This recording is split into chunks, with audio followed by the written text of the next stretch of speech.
तो नमस्कार साथियों, स्वागत है आप सभी का। आज की क्लास ये यूपी टीजीटी पीजीटी में जो भी संस्कृत साहित्य से प्रश्न बनता है, हिंदी विषय को ध्यान में रख कर के ये क्लास चलाई गई है। हिंदी विषय में जो संस्कृत साहित्य से प्रश्न बनते हैं उन प्रश्नों में हम सभी देख रहे हैं रचना एवं रचनाकार से संबंधित जो प्रश्न बनते हैं, तो अधिकतर हम लोगों ने कई रचनाकारों को देख लिया है। कई जो है महत्वपूर्ण रचनाकार और उनकी महत्वपूर्ण रचनाओं के जो भी तथ्य हैं महत्वपूर्ण, हम सभी ने देखा है, पढ़ा है उसे। और यदि आप देखना चाहते हैं, पढ़ना चाहते हैं, तो इस चैनल पर प्लेलिस्ट बना दी गई है, आपको सरलतापूर्वक मिल जाएगी। और इसमें आज की क्लास में जो है ये महावीर चरितम जो रचना भवभूति की है, इसे हम सभी पढ़ने चल रहे हैं। और इसके पहले हम लोगों ने मालती माधव और उत्तर रामचरितम, इनकी दो और रचनाएं हैं, उनको हम लोगों ने पढ़ लिया है। आज की क्लास में देखेंगे महावीर चरितम, और ये इसके रचनाकार भवभूति हैं, यानी कि लेखक। विधा की दृष्टि से ये नाटक है। अंक इसमें 7 अंक हैं। किसी भी रचना में जितने भी अंक हैं, अनुच्छेद हैं, है ना, सर्ग हैं, ये सब परीक्षा में पूछे जाते हैं, तो इन्हें ध्यान में रखना है। नायक जो है राम है, नायिका सीता है, और प्रतिनायक रावण है। प्रतिनायक कौन है? रावण है। प्रधान रस की बात की जाए तो वीर रस है, गुण ओज है, रीति जो है गौड़ी रीति है। आगे देखेंगे मंगलाचरण में ब्रह्म को नमस्कार किया गया है, और मंगलाचरण यानी कि नंदी पाठ नमस्कारात्मक मंगलाचरण है। ठीक है, ब्रह्म को नमस्कार किया गया है। आगे हम सभी देखेंगे इसमें एक मंगलाचरण का श्लोक है। अथ स्वस्थाय देवाय नित्याय हतम आपने त्यक्त क्रम विभागाय चैतन्य ज्योति से नमः। ये है। आगे हम सभी देखेंगे यहाँ जो महत्वपूर्ण तथ्य है। यह रामायण के 6 कांडों पर आश्रित राम कथा का 7 अंकों में प्रदर्शन करने वाला नाटक है। सीता विवाह से लेकर के राम राज्याभिषेक तक की घटनाएं इसमें वर्णित हैं। 7 अंकों में राम कथा की घटनाएं कसी हुई हैं, जैसे विश्वामित्र के आश्रम में राम लक्ष्मण का आगमन, ताटका, सुबाहु आदि, राक्षसों का वध, राम विवाह, परशुराम प्रसंग, राम वन गमन, खरदूषण वध, सीताहरण, वाली वध, सीतान्वेषण, है ना, राम रावण युद्ध, रावण वध, राम का अयोध्या लौटना, राज्याभिषेक इत्यादि घटनाएं इसमें हैं। भवभूति ने नाट्य कौशल से इन घटनाओं के देश काल आदि में आवश्यक परिवर्तन करके उन्हें एक नाटकीय सूत्र में बांधा है। इससे नाटक में प्राण संचार हुआ है।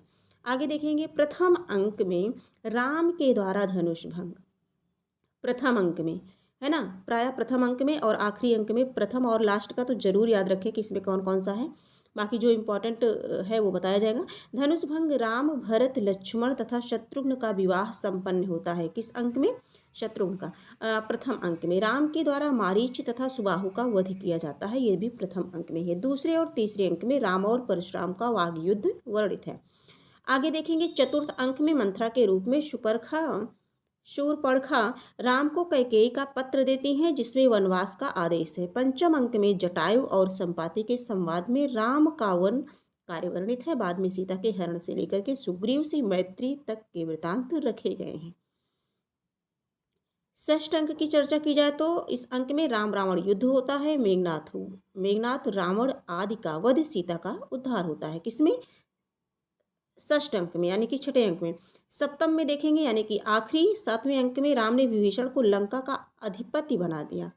अयोध्या आने पर भरतादि बंधुओं से मिलने के बाद वशिष्ठ आदि पूज्य ऋषियों ने राम का राज्याभिषेक किया। इस प्रकार राम का वीर चरित्र पूर्ण हुआ। ठीक है, तो प्रथम अंक में क्या था? विवाह था। और विवाह के साथ साथ क्या था? विवाह के साथ साथ, फिर से रिवीजन कर लेंगे, विवाह के साथ साथ जो है, हाँ, जो है ये प्रथम अंक में, ये यहाँ है प्रथम अंक में, हाँ, राम के द्वारा धनुष भंग हुआ, राम भरत लक्ष्मण और शत्रुघ्न का विवाह होता है, और मारीच तथा सुबाहु का वध किया जाता है। किसके द्वारा? राम के द्वारा। अब आगे 7वें में क्या है? 7वें में राम ने जो है उनको क्या किया? राज्याभिषेक किया। वशिष्ठ आदि पूज्य ऋषियों ने राम का राज्याभिषेक किया। इस प्रकार राम का वीर चरित्र वर्णित होता है। ठीक है, और अधिपति किसे बनाया? विभीषण को बनाया, लंका का अधिपति बनाया, स्वामी बनाया। आगे हम सभी देखेंगे कुछ महत्वपूर्ण तथ्य और हैं, इन्हें भी देख लेते हैं, अलग से हैं। पात्र परिचय हैं, कौन कौन पात्र है इसमें देख लेते हैं। तो अभी हम लोगों ने देखा कि नायक कौन है? राम है। नाटक के नायक हैं मर्यादा पुरुषोत्तम राम, है ना, उन्हीं की बात हो रही है। भरत जो है राम के अनुज है, लक्ष्मण राम के अनुज है, शत्रुघ्न ये सभी आप परिचित हैं इनसे। विश्वामित्र राम और लक्ष्मण के गुरु हैं, परशुराम जमदाग्नि के पुत्र हैं, रावण जो है राक्षस राज हैं, नाटक का प्रतिनायक जिन्हें बोला जाता है। और जनक कौन है? सीता के पिता हैं जनक। कुशध्वज जनक के छोटे भाई हैं, राक्षस रावण दूत हैं, माल्यवान रावण का मंत्री है, सुमंत दशरथ के मंत्री हैं, दशरथ राम के पिता हैं, शतानंद जनक पुरोहित हैं, युधाजित जो है भरत के मामा हैं। तो इस तरह से है। और बाकी थोड़ा सा और देख लेते हैं। जटायु जो है गृधराज के छोटे भाई हैं, बाली जो है वानर राज किष्किंधाधीश है, ये सभी तो आप परिचित ही हैं। सुग्रीव हैं बाली के छोटे भाई हैं, विभीषण है रावण का अनुज, अंगद हैं वाली पुत्र हैं। आगे कुछ स्त्री पात्र भी हैं, इन्हें भी हम देख लेते हैं। सीता राम राम पत्नी है ना, यानी कि नाटक की नायिका हैं। मंदोदरी रावण की पत्नी हैं और शूर्पणखा रावण की बहन है। त्रिजटा रावण की दासी हैं और अरुंधति वशिष्ठ की पत्नी हैं। तो कुछ हम लोगों ने जो महत्वपूर्ण पात्र थे उन्हें इकट्ठा हम लोगों ने देख लिया। और ये राम के जीवन पर आधारित है, तो वैसे भी ये सारी चीज़ें आप सभी को पता होंगी, है ना। एक प्रकार से रिवीजन के तौर पे ये क्लास है। और जो है आज हम लोगों ने जो है महावीर चरितम को देखा। और महावीर चरितम किसकी रचना है? भवभूति की रचना है और विधा की दृष्टि से ये जो है नाटक विधा है। तो इसी तरह से हम सभी रचना और रचनाकारों को देखते हैं, उनके महत्वपूर्ण तथ्यों को हम सभी जो है रिवीजन करते हैं। तो आज की क्लास में इतना ही। फिर हम मिलेंगे एक नए रचनाकार के साथ और उनकी रचनाओं के साथ। और आज की क्लास हम यही कंप्लीट करते हैं। फिर मिलेंगे। यदि आप इस क्लास से जुड़ना चाहते हैं तो इस चैनल को सब्सक्राइब कर लीजिए और लाइक कर दीजिए, और जिससे जो भी जो है क्लास बने वो आप तक आसानी से पहुंच सके। आप सभी अपनी तैयारी को और मजबूती जो है प्रदान करिए, अपनी तैयारी को बेहतर बनाने का प्रयास करिए। आज की क्लास से ही हम फिर मिलेंगे, तब तक के लिए धन्यवाद।